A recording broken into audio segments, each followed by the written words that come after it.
वैष्णवी सानप यांनी लिहिलेली गोष्ट. घर मोठं असणं महत्वाचं नसतं, घरातली माणसं सोबत असणं महत्वाचं असतं. एका छोट्याशा गावात, डोंगरांच्या कुशीत, मातीच्या सुगंधात आणि शेतांच्या सान्निध्यात एक साधं पण खूप प्रेमळ कुटुंब राहत होतं. आई, वडील, 3 भाऊ आणि 1 बहीण. घर चिखलाचं, कौलारू. पावसाळ्यात छपरातून पाणी टपकायचं, उन्हाळ्यात भिंती तापायच्या. पण त्या घरात माया होती, आपुलकी होती आणि एकमेकांसाठी जगण्याची जिद्द होती. गावात पाण्याची खूप टंचाई होती. आई रोज पहाटे अंधारात उठायची. डोक्यावर हंडा घेऊन ती मैलोन मैल चालत विहिरीवर जायची. थंडी असो, पाऊस असो किंवा उन्हाचा तडाखा, तिचं पाणी भरणं कधीच थांबलं नाही. हात कडक झाले होते, पायाला भेगा पडल्या होत्या, पण चेहऱ्यावर नेहमी शांत हास्य. घरी येऊन ती चूल पेटवायची, भाकरी भाजायची, भाजी करायची आणि अंगणातल्या तुळशीपाशी दिवा लावून देवाला हात जोडून म्हणायची, माझ्या लेकरांना कधीही कमी पडू देऊ नकोस. वडील शांत पण मनानं खूप मोठे. हातात नांगर आणि डोळ्यात एकच स्वप्न, माझी मुलं मोठी झाली पाहिजेत. मोठा भाऊ लहानपणापासूनच खूप कष्टाळू. शाळा संपली की थेट शेतीत. कधी उन्हात घाम गाळायचा, कधी पावसात भिजायचा. हातावर फोड, पायात चिखल, पण चेहऱ्यावर कधीही तक्रार नाही. मधला भाऊ थोडा हट्टी पण मनानं खूप मोठा. त्याच्या डोळ्यात नेहमी देशासाठी काहीतरी करण्याचं स्वप्न असायचं. तो नेहमी म्हणायचा, मी एक दिवस फौजेत जाईन, देशासाठी लढेन. लहान भाऊ अभ्यासात हुशार. अंधारात दिव्याच्या प्रकाशात तो अभ्यास करायचा. त्याचं एकच स्वप्न, मी शिक्षक होणार, माझ्या आई वडिलांचं नाव उज्ज्वल करणार. आणि बहीण, घरातली लाडकी, आईची सावलीच जणू. ती पाणी भरायला मदत करायची, घर सांभाळायची, भावांची काळजी घ्यायची. लहानपणी त्यांचं आयुष्य खूप साधं होतं. पावसात भिजत खेळणं, शेतात धावणं, दिवाळीत फटाके नसले तरी कंदील लावून आनंद साजरा करणं. भांडणं व्हायची, रडणं व्हायचं, पण रात्री सगळे एकाच चटईवर झोपायचे. काळ पुढे सरकत गेला. मधला भाऊ आपल्या स्वप्नांच्या मागे धावत राहिला आणि एक दिवस तो खरंच फौजेत भरती झाला. त्या दिवशी गावात उत्सवच झाला.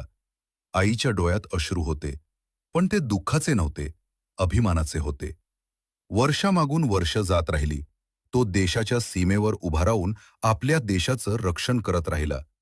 18 वर्ष, पूर्ण 18 वर्ष त्यानं देशसेवा केली.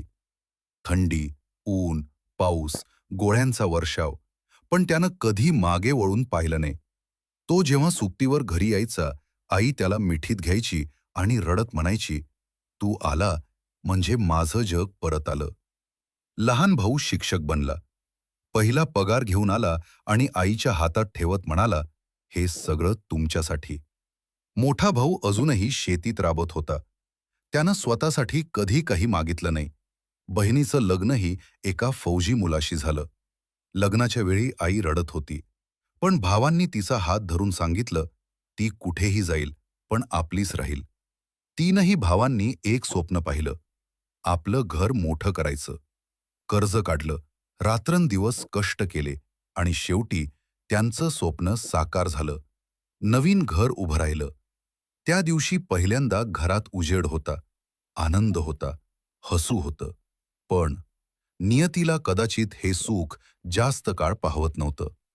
एक दिवस सैन्याकडून बातमी आली, मधला भाऊ देशासाठी लढताना शहीद झाला. 18 वर्षांची त्याची सेवा एका क्षणात अमर झाली. आईचा आक्रोश आकाशाला भिडला, ती जमिनीवर कोसळली. माझा लेकरू मला सोडून कसा गेला रे? मोठा भाऊ निशब्द. लहान भावाचे अश्रू थांबत नव्हते. त्याचं पार्थिव जेव्हा गावात आलं, संपूर्ण गाव रडत होतं. पण अभिमानानं डोळेही भरले होते. हा आपल्या गावाचा वीर आहे. त्या दिवसानंतर घरातलं हसू हरवलं. आई रात्री झोपत नव्हती. ती मुलाचा फोटो हातात घेऊन बसायची. कधी कधी हळूच म्हणायची, तू थकलास ना रे, म्हणून झोपलास ना. मोठा भाऊ अजून कष्ट करू लागला, पण निसर्गानं साथ सोडली. पिकं नापिकी झाली, कर्ज वाढलं. लहान भावाचं आयुष्यही अडचणीत आलं. नोकरी टिकवणं कठीण झालं. आणि या सगळ्या दुःखात वडिलांचंही निधन झालं. घराचा आधारच गेला. मोठ्या घरात आता शांतता होती. प्रत्येक भिंतीवर आठवणी होत्या. जिथे कधी हसू घुमायचं, तिथे आता सन्नाटा होता. पण ही कथा इथे थांबत नाही. मोठा भाऊ हार मानला नाही. तो पुन्हा उभा राहिला. नवीन पद्धतीनं शेती सुरू केली. लहान भाऊ मुलांना शिकवत राहिला. त्याच्या प्रत्येक शब्दात त्याच्या आयुष्याचा संघर्ष होता. बहीण वेळोवेळी आईला भेटायला यायची. ती आईचा हात धरून म्हणायची, "आपण अजून आहोत. आपण तुटलो नाही." हळूहळू घरात पुन्हा थोडंसं हसू परत आलं. आई अजूनही सकाळी उठते. तुळशीपाशी दिवा लावते. पण आता ती एकच प्रार्थना करते, "जिथे कुठे आहेस, आनंदात राहा." आजही त्या घराच्या भिंतीवर त्याचा फोटो आहे. दररोज त्याला नमस्कार केला जातो. तो नाही, पण त्याचं बलिदान, त्याचा अभिमान आणि त्याचं प्रेम अजून जिवंत आहे. ही फक्त एका कुटुंबाची गोष्ट नाही. ही प्रत्येक त्या कुटुंबाची कथा आहे, ज्यांनी कष्ट पाहिले, अश्रू गाळले, पण हार मानली नाही. कारण शेवटी घर मोठं असणं महत्वाचं नसतं. घरातली माणसं एकत्र असणं महत्वाचं असतं.